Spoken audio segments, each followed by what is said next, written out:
Alam niyo ba, napanood ko pala yung live ni Idol Juliet kagabi sa Bigo.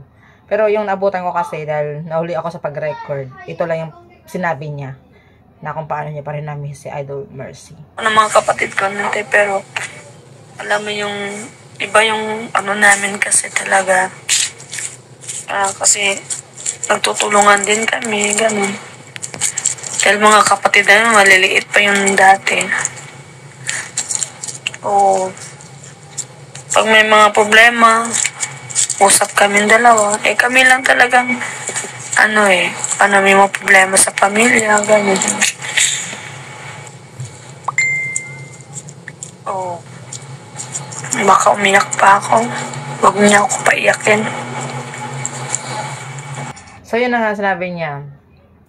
Siyempre, dahil sila naman talaga yung, siguro that sa family nila talagang sila yung angat-angat sa family talaga nila ba.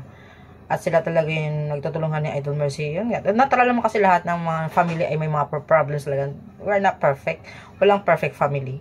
Pero siyempre, ikaw nga dahil sila yung talagang close na close ni Idol Mercy. So, hindi talaga maiwasan yung malungkot pa rin talaga siya. Kasi siyempre, malaking bagay talaga din malaking part din talaga si Idol Mercy sa kanila, sa kanya, sa kanilang family.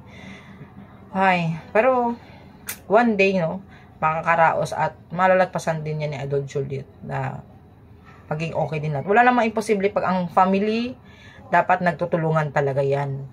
Hindi pwedeng idepende lang sa isa o dalawang membro ng family. Dapat lahat kayo nagtutulungan. Yan ang tinuturo ko kasi sa aking mga anak na pag ang family talaga kasi na nagtutulungan, mas madaling umangat. Mas madaling maabot ang dapat maabot. Pero pag ang family kasi na nagkakwentahan, no, mahirap talaga umangat, guys. Kaya, yun ang sabi ko sa mga anak ko, kasi tatlo lang kayo, magtulungan kayong tatlo. Kung umangat ng isa, hilain ng isa pataas din, no? Hindi kailangan maghilaan kayo pababa. Dapat pag umangat, support kayo, and then ang umangat naman supportaran niyo din yung kapatid niya. So wala talagang imposible pag ang sabi ko nga pag nagtutulungan talaga kayo. Kahit hindi man mag-family, kahit sa miyembro o sa mga grupo-grupo man, pag mayroong talagang kooperasyon, wala talaga imposible na lumago ang grupo or ang family nyo.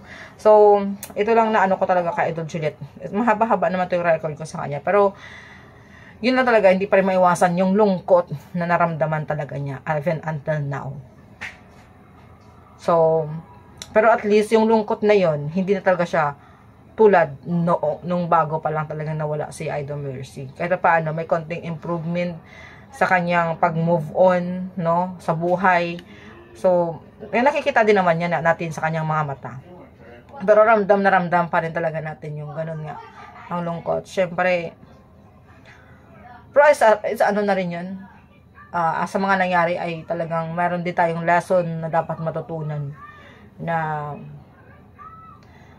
yun nga, magsikap ang bawat isa para hindi naman mabigat para sa isa. No, yun lang. Bye. Thank you.